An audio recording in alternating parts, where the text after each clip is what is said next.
All right, let's see next paragraph.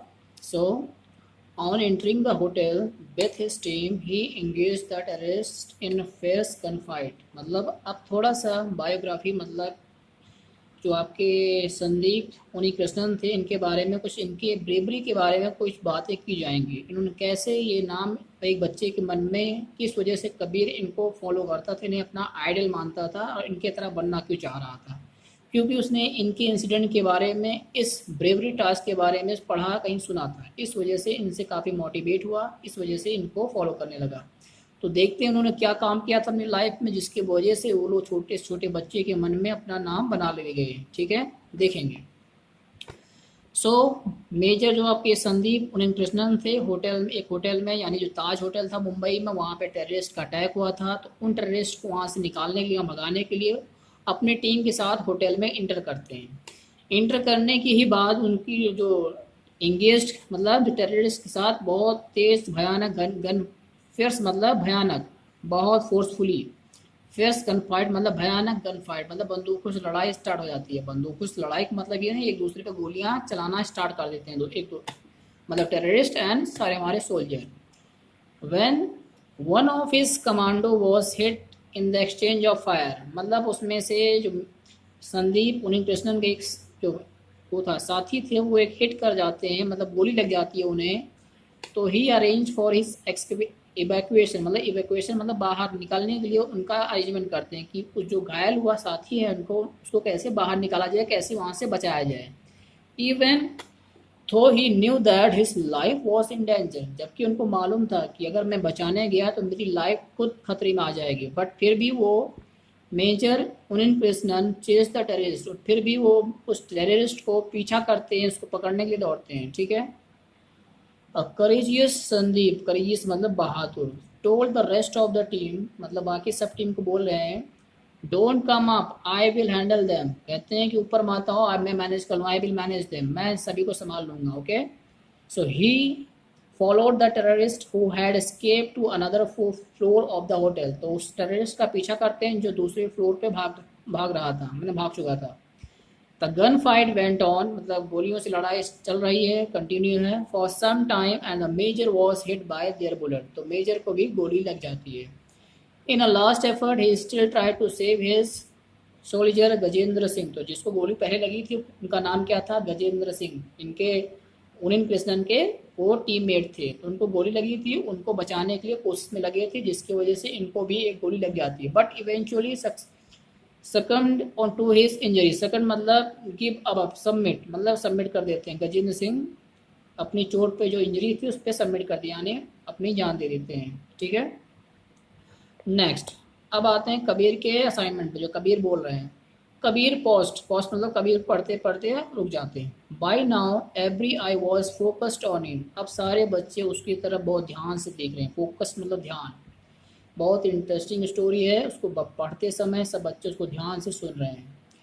They wondered that would follow. Everyone had been allotted 3 minutes and Kabir had only spoken for a minute yet. अभी ये सभी लोग को 3 minute का silence रखने क्यों कहा गया, क्योंकि जो गजेंद्र सिंह थे उनकी स्टोरी में डेथ हो जाती इस समय। तो उस स्टोरी को रीड करते समय ही लोगों से कहा जाता है प्लीज़ आप लोग 3 मिनट का साइलेंस रखेंगे गजेंद्र सिंह जी के लिए, जिनका इस इंसिडेंट में उनकी डेथ हो जाती है। तो सभी बच्चे इसको फॉलो करते हैं। तो ऐसा होता है नहीं है जब हम लोग साइलेंस क्यों रखते हैं, जब किसी का बहुत फेमस बहुत बड़े आदमी का डेथ होती है तो हम लोग 3 मिनट 2 मिनट का साइलेंस रखते हैं। तो वैसा ही कुछ क्लास में क्रिएट हो गया atmosphere. Next, outside bird chirped cars home and the younger children were enjoying their recess. So बाहर जो क्लास के बाहर क्या हो रहा था उसके बारे में बताया जा रहा है। पक्षी जो चिड़िए हैं उनकी आवाज़ आ रही है, कार का हॉर्न की आवाज़ आ रही है, छोटे बच्चे रेसेस का टाइम हुआ है वो इंजॉय कर रहे हैं। तो however class 8A oblivious to everything, मतलब सबको ध्यान से हटा के was all ears was Kabir as Kabir continue, सारा कुछ सारा ध्यान कबीर के असाइनमेंट पे था। तो कबीर स्टार्ट करते हैं, Kabir continue, when I grow up I want to be like Vishnu Dattaram Zinde, मतलब विष्णु दत्ताराम जिंदे, ये भी बहुत फेमस पर्सन थे, विष्णु दत्ताराम जिंदे, who was an announcer with the Mumbai railways for 10 years. On 26 November, he heard a loud explosion at one end of CST platform and saw that some people had blood stain on their clothes. तो एक incident हुआ था आपके SCT platform पे जिसके वजह से सभी लोग बहुत सारे पीपल इंजर्ड हुए थे, उनके कपड़े ब्लड स्टेन मतलब खून के धब्बों से उनके कपड़े रंग रंग चुके थे. He guessed that something was wrong and used the public announcement system to tell people to go out from different exits. उन्हें लगा किसको लगा? विष्णु दत्ताराम जिंदे को कि कुछ गड़बड़ है, तो उन्होंने जो रेलवे लाइन में अनाउंसमेंट का स्पीकर होता है उसमें अनाउंस किया सभी लोगों को, आप लोग एग्जिट अलग अलग एग्जिट से बाहर निकल जाइए यहाँ से. Instead of running for his life, for almost half an hour he continued to make announcement. अब जैसा कि आप मालूम आप भी कहीं पे खड़े होंगे, अगर आपको लगे कि यहाँ पे कुछ डेंजर, तो आप सबसे पहले क्या करोगे? आप खुद को बचाओगे. लेकिन जो हमारे विष्णु दत्ताराम जिंदे थे उन्होंने क्या किया? वो अपनी लाइफ से ज़्यादा दूसरों की लाइफ बचाने में एफर्ट डाल रहे थे. तो आधे घंटे तक अनाउंसमेंट करते रहे कि आप लोग बाहर निकल जाए, यहाँ पे कुछ लाइफ के लिए आपके डेंजर है, अपनी लाइफ का परवाह किए बिना. ठीक है. Even through he knew that the terrorist could attack him, फिर भी वो जानते थे कि टेररिस्ट उन पर अटैक कर सकते हैं कि मैं अनाउंस कर रहा हूँ माइक में, मेरी आवाज़ आ रही है, उन्हें मालूम है मैं कहाँ पे हूँ, वो मुझ पर अटैक भी कर सकते हैं. लेकिन फिर भी they fired a bullet into Vishnu जिंदे cabin but it missed him. तो टेररिस्ट जान गए वो कहाँ पे हैं, तो वो क्या करते हैं? बुलेट से गोली चलाते हैं विष्णु जिंदे के ऊपर.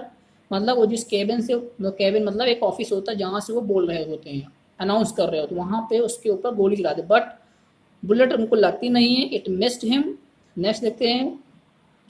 When I grow up, I want to be like Karambir Singh Kang. अब आते हैं करमबीर सिंह कांग के बारे में. The general manager of the Taj hotel. अब ताज होटल के जो मैनेजर थे उनकी बात कर रहे हैं, उनका नाम था करमबीर सिंह कांग. ठीक है. Who instead of worrying about his own safety or his family's need, first helped his guest and staff out of the hotel. तो वो जो कि ताज होटल के मैनेजर थे उन्होंने अपनी लाइफ की चिंता किए बिना उन्होंने वहाँ पे जो गेस्ट थे उनकी लाइफ को सेफ रखना ज़्यादा सेफ समझा. ठीक है. His wife and children were trapped in a room engulfed by fire. अब जो कि उनकी खुद की वाइफ और बच्चे उस होटल में थे जो कि एक कमरे में बंद हो गए थे और उस कमरे में आग भी लगी हुई थी. ठीक है. They died of suffocation. And वो सब दोनों उनकी फैमिली के जो मेंबर थे, वाइफ एंड बच्चे, वो डाइड मतलब मर गए. किसकी वजह? सफोकेशन, सांस फूलने की वजह से. जो आग लगने के कारण उस कमरे में धुएं बहुत बहुत स्मोक के कारण उनकी सांस लेने से, सांस न ले पाने से उनकी डेथ हो जाती है. Even on hearing of their death Karambir Singh Kang did not abandon his responsibility. उनकी डेथ के बारे में सुनने के बाद भी वो अपनी रिस्पॉन्सिबिलिटी से पीछे नहीं, अबैंडन मतलब पीछे नहीं हटे, वो अपनी रिस्पॉन्सिबिलिटी निभा रहे थे. अगर ऐसा किसी के साथ हो जाए कि इस पर मालूम चले कि मेरे फैमिली मेम्बर की डेथ हो गई, तो क्या आप कोई अपना रिस्पॉन्सिबिलिटी निभाएगा कि उनके पास दौड़ के जाए? लेकिन करमबीर ऐसे थे जो उन्होंने अपनी रिस्पॉन्सिबिलिटी को पहले आगे रखा, फैमिली की भी चिंता नहीं की. इस वजह से